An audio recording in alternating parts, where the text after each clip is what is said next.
మీ బంగారం తాకట్టులో ఉందా? విడిపించుకోలేక ఇబ్బందులు పడుతున్నారా? అయితే మీ బంగారాన్ని వెంటనే విడిపించి కొంటాం. గణేష్ గోల్డ్. మీరు సంప్రదించాల్సిన ఫోన్ నంబర్లు 9160-266-916, 8712619507. జీవజలం అంతటా కలుషితమవుతోంది. కనీస వసతుల్లో ప్రధానమైనది తాగునీరు. పురపాలక సంస్థల్లో, కాలనీల్లో ఎక్కడ చూసినా ఇదే సమస్య కనిపిస్తోంది. ప్రధానంగా రోజువారీగా ప్రజలకు సరఫరా అవుతున్న గొట్టపు మార్గాల లీకేజీతో ఉండటం వల్ల కలుషితం అవుతోంది. దీంతో ప్రజలు జబ్బుల భయంతో అల్లాడిపోతున్నారు. సర్కారు పంపిణీ చేసే జలం తాగడానికి ఉపయోగించుకోలేదనే పరిస్థితుల్లో ఎదురవటంతో తప్పనిసరిగా కొన్ని తాగాల్సి వస్తోంది. నల్లాల్లో కలుషిత నీరు వస్తోంది.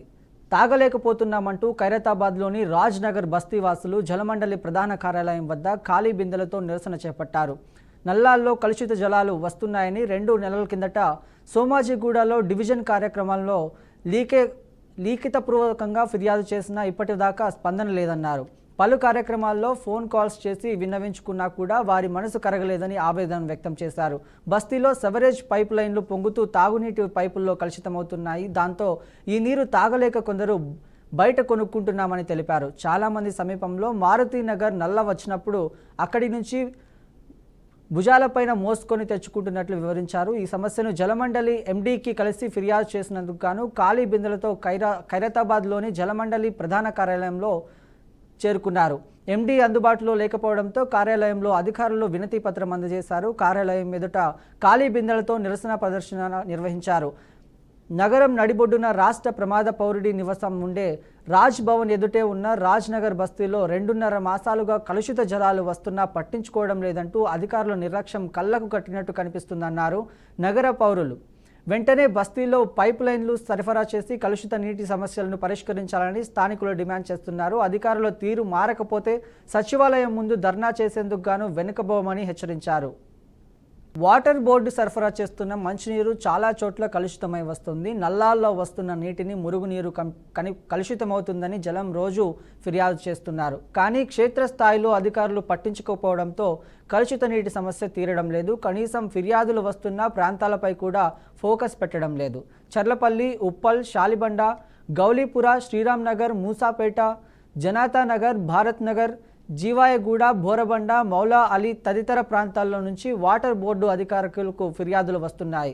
ఫిర్యాదులు రాని ప్రాంతాలు 100కు పైగానే ఉన్నాయి. కలుషిత నీటి సమస్యపై 2 రోజుల కిందట Goshamahal corporator Lal Singh water board అధికారులు కలిసి ఫిర్యాదు చేశారు. వర్షాకాలంలో తాగునీరు కలుషితమైతే జనం ఆరోగ్యంపై తీవ్ర ప్రమాదం చూపుతుందని వెంటనే చర్యలు తీసుకోవాలని కోరారు. ఇలా సిటీలోని అనేక ప్రాంతాల్లో సమస్య ఉంది. కొన్ని ప్రాంతాల్లో కాలంలో సంబంధం లేకుండా మురుగునీరు కలిసి వస్తుందని జనం ఆగ్రహం వ్యక్తం చేస్తున్నారు.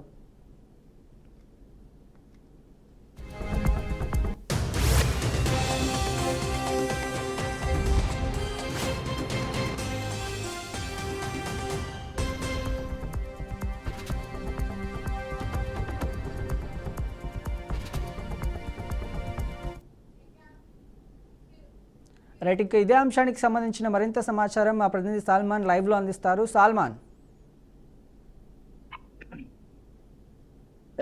తెలంగాణ రాష్ట్ర వ్యాప్తంగా ఈ యొక్క వర్షాల నేపథ్యంలో మాత్రం కలుషిత నీరుతోటి ప్రజలైతే అనారోగ్యంగా కొంత ఇబ్బందులు ఎదుర్కొంటున్నారు. మనం చూసుకున్నట్లయితే హైదరాబాద్ ప్రాంతంలో పెద్ద ఎత్తున అక్కడ చిన్నపాటి తేలికపాటి వర్షాలు కురిసినా పెద్ద ఎత్తున ఆ యొక్క డ్రైనేజ్ వ్యవస్థ అయితే అస్తవ్యస్తం జరుగుతుంది. దీనికి సంబంధించి ఆ యొక్క డ్రైనేజ్ వ్యవస్థలో ఆ యొక్క ఎక్కడైతే వాటర్ లీకేజ్ అవుతాయో అక్కడ నేరుగా ఆ యొక్క వాటర్ లీకేజీ జరిగే దగ్గర ఈ యొక్క డ్రైనేజ్ వాటర్ పూర్తిగా మళ్ళీ ఆ పైప్ లైన్లలోకి వెళ్ళి ఎవరైతే ఇళ్లలో పట్టుకుంటారో వారు పూర్తిగా ఆ నీళ్లను పట్టుకోవడంతో మురికి నీళ్లు, అదే విధంగా కొన్ని కలుషితమైన నీరు రావడంతో వారు ఆ వాటర్ తోటి ఏ పని చేసుకున్నా అంటే మనం నిత్యము ఆ వాటర్ లేదే ఏ పని జరగదు. వాటర్ తోటే మనం పొద్దున్న నుండి మొదలుకొని పడుకునేంత వరకు అయితే వాటర్ నిత్యవసరంగా మారుతుంది. అంటే తాగడానికి కానీ లేకుంటే కాలకృత్యాలు తీర్చుకోవడానికి కానీ. అంటే వాటర్ మనకు ప్రధాన ఒక సమస్యగా మారింది. హైదరాబాద్ చూసినట్లయితే ఈ యొక్క ఆ వాటర్ బోర్డు తోటైతే కొంత చాలా మంది ప్రజలైతే ఇబ్బందులు ఎదుర్కొంటున్నారని ఫిర్యాదులు చేశారు. ఫిర్యాదులు చేస్తే ఇప్పటి వరకు అధికారులు అయితే నిర్లక్ష్యంగా వ్యవహరించి ఇప్పటి వరకు అయితే ఆ తాగునీటి సమస్యను అయితే పరిష్కారం చేయలేదు. అంటే రాష్ట్ర రాజధానిలో ఇలా ఉంటే గ్రామీణ ప్రాంతాలలో లేకుంటే ఏజెన్సీ ప్రాంతాలలో ఏ విధంగా ఉందో అధికార యంత్రాంగం దీని మీద ఆ ప్రభుత్వం దృష్టి పెట్టాలి. ఖచ్చితంగా ఈ యొక్క ఆ వర్షాకాల సీజన్ లో మాత్రం ఆ కలుషిత నీరుతోటి అనేక మంది రోగాల బారిన పడి అంటువ్యాధులతోటి లేకుంటే వాంతులు విరేచనాలు అయ్యే సందర్భాలు అయితే చాలా ఉన్నాయి. మనం చూసుకున్నట్లయితే ఇప్పుడు ఈ యొక్క వర్షాకాల సీజన్ లో హాస్పిటల్ అయితే కిక్కిరిసిపోతున్నాయి. అంటే వాటర్ సమస్య కానీ లేకుంటే ఇతరత్ర సమస్యలతో అయితే హాస్పిటల్స్ అయితే నిండిపోయినాయి. ఖచ్చితంగా ఈ యొక్క హైదరాబాద్ జలమండలికి సంబంధించి చాలా మంది ఆ రోజు ఫిర్యాదు చేస్తూనే ఉన్నారు, నేరుగా ఫోన్ చేస్తున్నారు. అదే విధంగా వినతి పత్రాలు ఇవ్వడానికి కూడా వెళ్ళినా కూడా అక్కడ అధికారులు అయితే కొంత నిర్లక్ష్యంగా వ్యవహరిస్తున్నారు.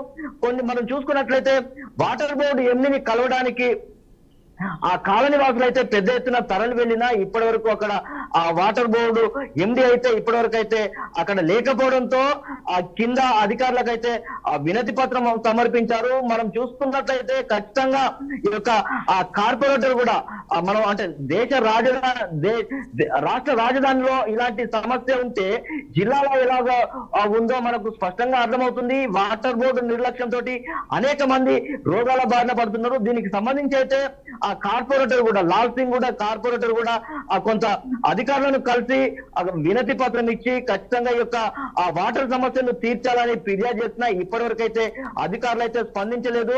ఈ యొక్క మౌలాలి లేకుంటే చౌటుప్పల్ అదే విధంగా మూసపేట బాలనగర్ తదితర ప్రాంతాల్లో అయితే పెద్ద ఎత్తున ఈ యొక్క వాటర్ తోటి అయితే ఇబ్బందులు ఎదుర్కొంటున్నారు. మనం ఆ గవర్నర్ ఉండే ప్రాంతంలో కూడా రాజనగర్ లో కూడా ఇలా సమస్య ఉందంటే మనం అధికారుల నిర్లక్ష్యం కొట్టచ్చినట్టుగా కనపడుతుంది. ఖచ్చితంగా ఈ యొక్క వాటర్ సమస్యను తీర్చేంత వరకు అయితే పెద్ద ఎత్తున ఆందోళన చేస్తాం.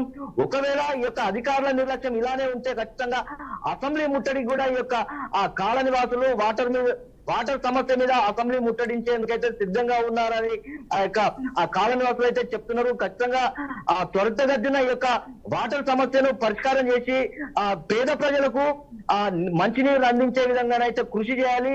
ఈ యొక్క డొక్కాడితే గాని ఆ రెక్కాడని ప్రజలు యొక్క వాటర్ కొనుక్కొని తాగే పరిస్థితి లేకుంటే వారు ఆ ఉదయం నుంచి లేకుంటే సాయంత్రం వరకు ప్రతి రోజు ఒక 2 క్యాన్లు అయితే వారు కొనుగోలు చేసుకొని అయితే ఆ కాలకృత్యాలు అదే విధంగా వండుకోవడం అయితే జరుగుతుంది. ఖచ్చితంగా అధికారులు తక్షణమే స్పందించి ఈ యొక్క వాటర్ సమస్యను తీర్చాలి. ఒకవేళ పైప్ లైన్ ఇదే విధంగా లీకేజ్ కనుక అయితే ఖచ్చితంగా అవి మార్పులు చేసి మంచినీటి సరఫరా అందించేందుకైతే జలమండలి అయితే ఖచ్చితంగా ఆ పేద ప్రజలకు ఆ యొక్క నీరు అందించి మమ్మల్ని ఆదుకోవాలని అయితే కాలనీ వాసులు అయితే డిమాండ్ చేస్తున్నారు.